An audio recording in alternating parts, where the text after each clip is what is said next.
la tengo acá. Empiezo con artrosis primero, de ahí Still, de ahí, o ¿cuál es el orden? Como tú quieras. Ya, entonces voy a empezar con artrosis. ¿Sí? Sí. Ya. Bueno, la artrosis, la enfermedad articular más frecuente, está relacionada directamente con la edad. Es la principal causa de dolor e incapacidad en el adulto mayor. Antes se creía que era secundaria, un proceso degenerativo que tenía que ver con el envejecimiento exclusivamente, ahora se sabe que no, que es multifactorial y que tiene un componente inflamatorio. En cuanto a la artrosis, es bastante frecuente en las personas mayores de 55 años, hay una incidencia de 25% por año y hay una incapacidad de un 10%. Y la mayoría de los pacientes mayores de 70 años van a presentar artrosis en alguna articulación de su cuerpo. En cuanto a la fisiopatología, lo que había dicho que es multifactorial, está relacionada con la edad avanzada. Es más frecuente, como casi todo en reumato, con el sexo femenino. Se sabe que hay una predisposición genética porque son los genes que van a codificar para la matriz extracelular que están alterados en estos pacientes y que llevan a una artrosis temprana. Se sabe que está en relación con la obesidad y no tan solo por los factores mecánicos, porque cuando tienes los adipocitos, cuando uno es gordito, generan citoquinas proinflamatorias que estimulan la artrosis. Tiene que ver con el trauma y con ocupaciones determinadas, porque depende de la actividad que yo haga y qué articulaciones voy a estar usando, y con los años esas van a desarrollar artrosis. Y con una enfermedad articular asociada, porque nos puede llevar también a una artrosis. En cuanto a la artrosis, lo primero que afecta es el cartílago, y el cartílago es lo que recubre como la superficie ósea dentro de la articulación. El daño es inicialmente acá y después se genera una cascada inflamatoria que involucra toda la articulación y es lo que determina que haya la disminución del espacio articular y después la generación de osteofitos. En el cartílago tenemos estos condrocitos que son los que van a codificar la matriz extracelular y ellos son los encargados de mantener como un equilibrio entre lo que es el anabolismo y catabolismo acá del cartílago. ¿Y qué es lo que pasa? Se rompe este equilibrio con factores biomecánicos. Los condrocitos son capaces de traducir estos factores biomecánicos como un exceso de fuerza o un exceso de peso que se le presenta allí al cartílago. ¿Y qué es lo que hacen cuando tienen este exceso de? Hay una disminución de la síntesis de la matriz y hay un aumento de la degradación de la matriz. Y eso va a llevar a pérdida de la integridad de la matriz extracelular con la generación de artrosis. También hay factores genéticos involucrados que son los que le nombré y hay alteraciones metabólicas como enfermedades asociadas que pueden llevar a una artrosis. Y ahí está la acromegalia, el hiperpara o el hipotiroidismo que también contribuyen a que haya una artrosis en articulaciones no típicas. Lo que les había dicho que los condrocitos son capaces de traducir el estímulo físico como un exceso de carga o la falta de carga, porque también si nosotros nos quedamos en reposo, por ejemplo, un paciente postrado, van a tener una mayor artrosis. ¿Por qué? Porque no tiene carga en su articulación. Por lo tanto, el exceso o la falta se van a traducir en una artrosis. Y esto, el condrocito es capaz de traducirlo en respuestas químicas y llevar a la artrosis. Y esto se llama mecanotransducción. Y ejemplos de estos excesos de carga son el sobrepeso o el ejercicio de impacto, que antes se hacía harto, hacían como mucha aeróbica, o ahora que hacen muchas zumba. O la falta de alineación articular, cuando tenemos desviación del eje, no sé, genovalgo, genovaro. O que cuando uno tiene alteraciones de la propiocepción, que se dan cuando uno tiene un accidente vascular, que van con alteraciones de la propiocepción, o en todas las neuropatías secundarias a la diabetes, que uno que haga una alteración de la propiocepción. Se sabe que el aumento de la presión a nivel del cartílago va a producir un flujo de aguas y nutrientes hacia afuera, o sea, hacia el líquido sinovial, por lo tanto va perdiendo como la turgencia que tiene el cartílago. Y que cuando disminuye la presión se produce un flujo de agua y nutrientes al revés que va dentro del cartílago, y de ahí que se recalque tanto a los pacientes que, pucha, que el exceso de peso es nocivo para sus articulaciones, para las articulaciones de carga.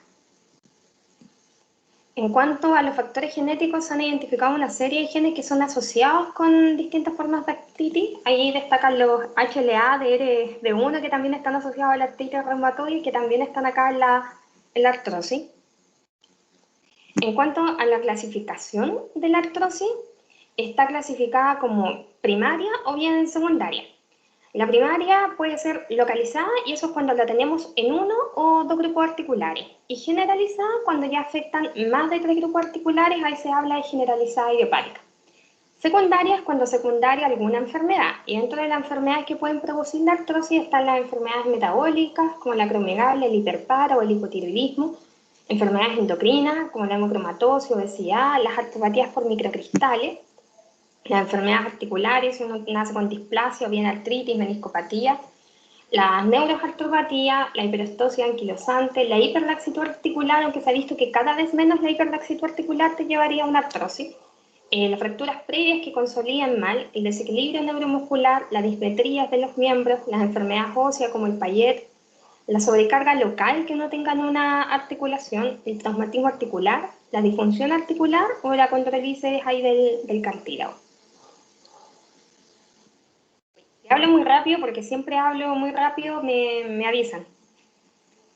En cuanto el cuadro clínico, lo que va a referir el paciente es dolor, y es un dolor mecánico, es no inflamatorio. Habitualmente se presenta después de estar mucho tiempo en reposo. ¿Sabes qué? Me cuesta incorporarme, me cuesta levantarme después de estar mucho rato sentado. O bien cuando despiertan en la mañana refieren que tienen como una rigidez, pero una rigidez transitoria que después de 5 o 10 minutos de ya iniciar la actividad desaparece. En cuanto al examen físico, vamos a ver un ensanchamiento óseo cuando ya hay disminución del espacio articular, y eso en las manos se traduce con los nódulos de Everden cuando lo tenemos en interfalángicas distales, o en Bouchard cuando están en las proximales. Hay una deformidad articular. Al examen podemos sentir crepitaciones óseas, puede haber inestabilidad y limitación de los movimientos, y en ocasiones puede existir ya, o sea, al examen puede haber derrame articular. En cuanto a la distribución de la artrosis primaria, lo que afecta habitualmente son interfalángicas distales, proximales y la primera carpo-metacarpiana. Afecta rodillas, caderas, la columna cervical y lumbar. Si hay una artrosis fuera de estas localizaciones, hay que pensar que estamos hablando de una artrosis secundaria, es decir, secundaria a las enfermedades de las que habíamos hablado anteriormente. En cuanto a los exámenes de apoyo, la radiografía en realidad nos aporta bastante, no reemplaza el examen físico y la anamnesis, porque a veces cuando el paciente va y ya te empieza a hablar de por qué consulta, tú ya sabes que es artrosis. Pero ¿qué podemos ver en la radiografía? Bueno, primero la artrosis primaria va a apoyar el diagnóstico, permite el diagnóstico diferencial, nos va a determinar una severidad y permite igual hacer un seguimiento al paciente. ¿Y qué es lo que vamos a encontrar? Es que hay disminución del espacio articular, hay una esclerosis subcontral, quistes subcontrales y osteofito. Estas son radiografías de un paciente que tiene una artrosis bastante agresiva, que es una artrosis erosiva. Entonces, se aprecia que hay disminución del espacio articular, es más, se ven unas rayitas blancas. Cuando aparecen esas rayitas blancas en la radiografía, esa es la esclerosis subcontral, es por el impactamiento óseo, por lo tanto nosotros vemos como una imagen blanca nada más. Se ve que ya no tiene espacio articular el paciente y se le ven ahí unas alas de gaviota, que es como típico en la artrosis erosiva. Acá no vemos como muchos quistes subcontrales, los osteofitos son difíciles de ver, ahí hay uno, pero acá más adelante no está en la misma artrosis erosiva con las mismas lesiones en ahí las de destrucción articular. Acá, esta es una rodilla. Y acá esto es lo que hablamos de esclerosis subcontral, es cuando está esta impactación ósea y se ve ahí el huesito como más blanco.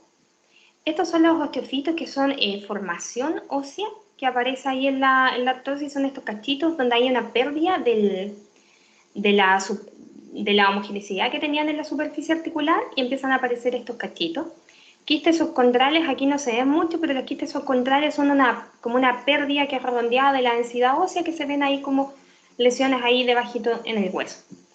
Acá hay compromiso a nivel de la columna lumbar, en donde también tienen osteofitos, y ahí se ve un poco de esclerosis subcontral en esa zona. Y acá en la artrosis de cadera, en donde pueden haber ahí también un poco de esclerosis subcontral a nivel del acetábulo y un poco de formación de osteofitos ahí en ese margen acetabular. En cuanto a las proyecciones de la radiografía, en las manos se pide una P y oblicua para poder apreciar bien las manos. En las rodillas, ojalá AP lateral y axial de rótula. En las caderas AP, axial en Lowenstein, que es cuando abren un poco las caderas, las abducen para que les tomen ahí la radiografía y es para derrotar la cabeza de la cadera y se pueda apreciar bien. En cuanto, hay criterios diagnósticos para diagnosticar la artrosis cuando hay compromiso en mano. Se piden que tenga uno o más de estos criterios, que es aumento de volumen óseo de 2 o más articulaciones, que es de la interfalángica proximal o distal, de la segunda y tercera, y el compromiso de la trapecio metacarpiana, deformidad de alguna de las articulaciones anteriores, aumento de volumen óseo de 2 o más interfalángicas distales, que son las que se comprometen inicialmente en la artrosis de mano, y que tenga menos de 3 metacarpos falángicas inflamadas, porque si tienes compromiso metacarpo, más orienta a otra enfermedad, o sea, pensemos en una enfermedad inflamatoria tipo artritis más que artrosis. En cuanto a la rodilla, lo que se pide es dolor intenso, osteofito, y eso da más mayores de 50 años, o que haya crédito al examen de la rodilla, y una rigidez matinal que sea de menos de media hora. En la cadera, piden que haya una VHS de menos de 20, porque si está más de 20, orienta que a lo mejor puede haber una patología inflamatoria agregada, que tengan osteofitos a nivel del acetábulo o bien en la cabeza femoral y que haya estrechamiento del espacio articular. En cuanto al tratamiento, está el farmacológico y el no farmacológico. En cuanto a las medidas no farmacológicas en el tratamiento de la artrosis, en la obesidad se le pide al paciente, si es que es posible, que es difícil, que baje un poquito el peso. Se sabe que si bajan de peso esto puede prevenir que lleguen a cirugía de cadera de rodilla en un 24%. En cuanto a la ocupación, es importante, dependiendo si la ocupación está gatillando o no la artrosis, que disminuyan la bipedestación, porque disminuye la bipedestación prolongada, porque disminuye la carga en las rodillas y caderas. En cuanto a las actividades deportivas, limitar aquellas que se pueden traducir en artrosis, por ejemplo, la artrosis patelofemoral, los que hacen mucho ciclismo. Mantener un adecuado estado físico es fundamental, que los pacientes hagan una actividad de cardio por lo menos 3 veces a la semana, porque si no van a tener un aumento de la resorción ósea y de verdad va a aumentar el dolor. La anquilosis genera más dolor, o sea, la anquilosis reposo genera más dolor. Y educación respecto a la protección articular, es que en cuanto a cuál es la actividad física apropiada, siempre se sugiere que es más la natación, porque con el agua no van a tener resistencia a ninguna actividad que estén desarrollando. En cuanto a terapias no farmacológicas, las que tienen beneficio demostrado son el TENS y la acupuntura en cuanto a disminución en la escala visual análoga, pero no en cuanto a disminución de la progresión de la artrosis, pero sí les da una disminución del alivio del dolor. En lo que es controversial es el calor, el ultrasonido, el láser. Se han hecho estudios randomizados, doble ciego, prospectivo, en fin, y no se ha encontrado como un beneficio probado, pero si tú le preguntas al paciente, ellos dicen, no, ¿sabes qué? Yo fui y me hicieron ultrasonido y me alivió. En cuanto a la kinesioterapia, en realidad en la artrosis la kinesioterapia ayuda bastante porque mejora la funcionalidad de la articulación. Hay un alivio del dolor que está demostrado con la kine, mejora la mecánica articular y mejora las actividades, porque los kines igual te enseñan, sabes que esta es la mejor forma de pararte, mover, esta es la mejor forma de desplazarte con la rodilla. La idea de la kine es que te mantenga en rango articular, que te den ejercicio isométrico y ejercicios aeróbicos de bajo impacto para que tú puedas mantener ahí en el día a día. En cuanto a la terapia farmacológica, está lo primero es la analgesia. La analgesia está el paracetamol. El paracetamol está escrito que hasta 4 gramos habría un rango de seguridad, pero yo prefiero dejar siempre entre 2 y 3, porque igual con 4 gramos igual hay reportes de falla hepática, así que con 3 seguro. Están los agentes analgésicos tópicos, está la capsaicina en gel, que si uno la venden igual en la farmacia al 0,025%, tú te la aplicas 3 veces al día. Tendría el mismo efecto que estar tomando antiinflamatorios todos los días. También el diclofenaco en gel, al 1,5%, tiene un efecto usado 3-4 veces al día, tiene el mismo efecto que estar tomando 50 miligramos cada 8 horas de diclofenaco. Alivia bastante el dolor. Los opiáceos, bueno, los opiáceos cuando ya no hay una buena respuesta con la terapia de primera línea de la analgesia, se sabe que es mejor el opiáceo que el paracetamol. El problema son las tasas de efectos adversos, porque como son opiáceos dan muchas náuseas, da constipación, vómitos, mareo. Una alternativa a los opiáceos, porque en atención primaria tienen el tramadol, pero una alternativa ahora a los opiáceos es que han salido estos opiáceos transdérmicos que tú te los pones en parche, duran una semana y no tienes el efecto de estarlos. Igual pueden presentar un poquito de efectos adversos, pero es mucho menos que el ingerirlos en forma oral. Los antiinflamatorios tienen un rol, en realidad lo que uno hace es iniciar con paracetamol, que es solamente analgésico, después si no hay respuesta uno puede pasar a antiinflamatorios no esteroidales, y si no hay respuesta la tercera línea ya son los opiáceos.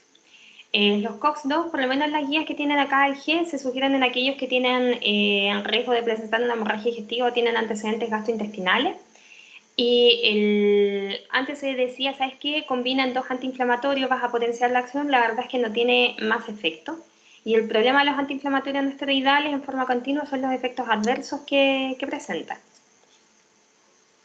En cuanto a otras terapias, está el sulfato de glucosamina.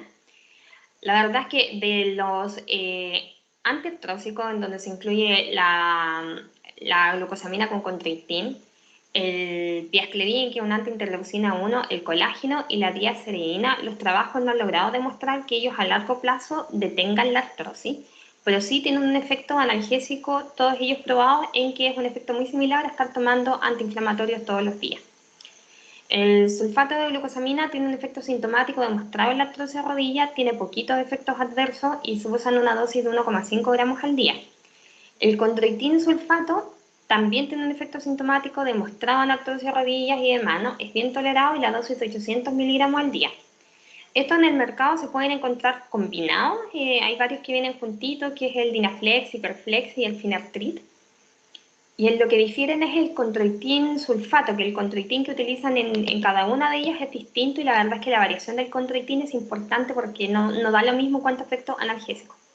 Y el chondroitin sulfato también se pueden comprar separados.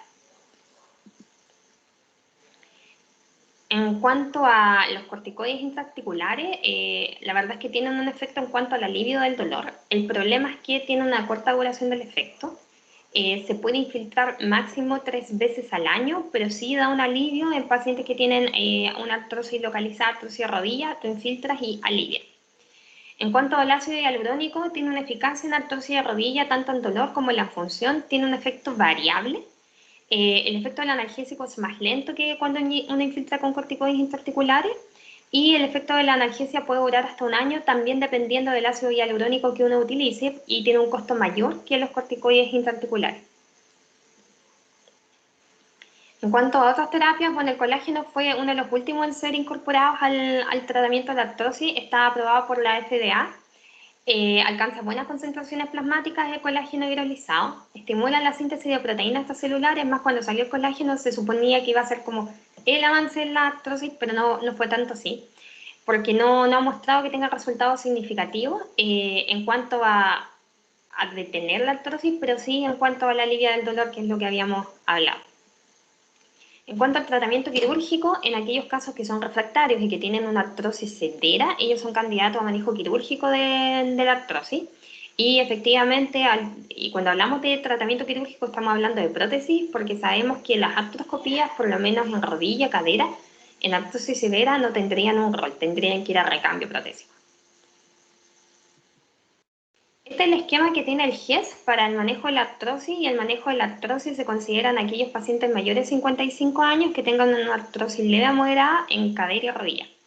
En ellos la primera línea que tienen el GES acá es paracetamol, que va de 2 a 4 gramos al día. Y si es eficaz, se mantienen con paracetamol, pero si no es eficaz, se pueden agregar antiinflamatorios no esteroidales. Hay que tener cuidado en los pacientes que tienen mayores de 65, que tienen un riesgo gastrointestinal aumentado, que en ellos se pueden dar inhibidores de selectivo, coxib selectivo. Y si es eficaz, se mantiene con este tratamiento. Y se le puede agregar analgésicos como el tramadol, que es un analgésico puro, más el AINE para evitar lo que ya habíamos visto, los efectos adversos de los antiinflamatorios. Y cuando no tienen respuesta, tú ya pasaste por la analgesia, antiinflamatorio y diste opiáceos y no hay ninguna respuesta, esa es indicación de derivar a atención secundaria. Y esa es la artrosis. No sé si hay alguna duda.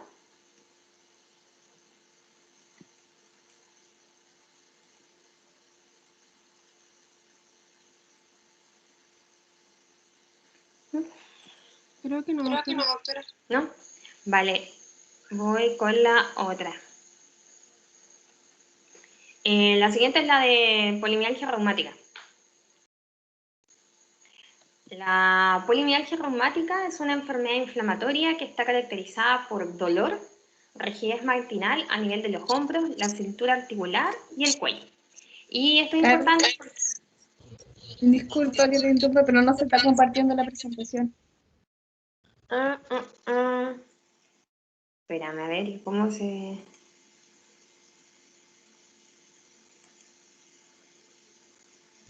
¿Te aparece como un rectángulo con una flechita hacia arriba? Ahí. Espérame, pero no la... Esta la voy a cerrar, si no la voy a volver a compartir. Hola.